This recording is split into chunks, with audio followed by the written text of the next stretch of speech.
ଆଜି ବିକ୍ରମରେ ବାବାଙ୍କର ଜୟନ୍ତୀ।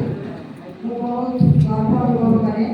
ମୁଁ ଯେହେତୁ ଜୟପୁରର ଜନ୍ମ ମୋର, ଆଉ ଯେଉଁ ବିଶ୍ୱବିଦ୍ୟାଳୟ ମହାବିଦ୍ୟାଳୟରେ ମୁଁ ଠିଆ ହେଇଛି ସେଠିର ଛାତ୍ରୀ, ତେଣୁ ମୁଁ ନିଜକୁ ଗର୍ବିତ ମନେ କରେ। ତ ଆଜି ମୋର କବିତା ବୀର ବିକ୍ରମ।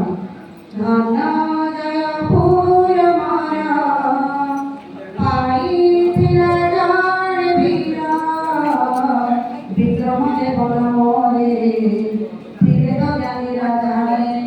ତେଲୁଗୁ ସଂସ୍କୃତ ଭାଷା ଓଡ଼ିଆରେ ତାଙ୍କ ନିଶା, ତିନୋଟି ଭାଷାରେ ଜ୍ଞାନ କରିଥିଲେ ଆହରଣ।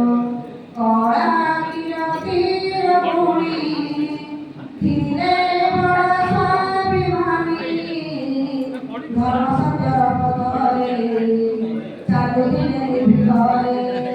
ଜ୍ଞାନର ପ୍ରସାର ପାଇଁ ମୁକ୍ତ ଦାନ ଦେଇ, ଜ୍ଞାନର ମୂଳତି ହୋଇ ଦେଖିଦେଲେ କେତେ ଭରି। ଓଡ଼ିଶା ଓଡ଼ିଆ ପାଣି ଆଜୀବନ ସଭ୍ୟ ରହି, ଓଡ଼ିଶାର ସ୍ୱାଧୀନତା ଥିଲା ତାଙ୍କରି ପ୍ରଚେଷ୍ଟା।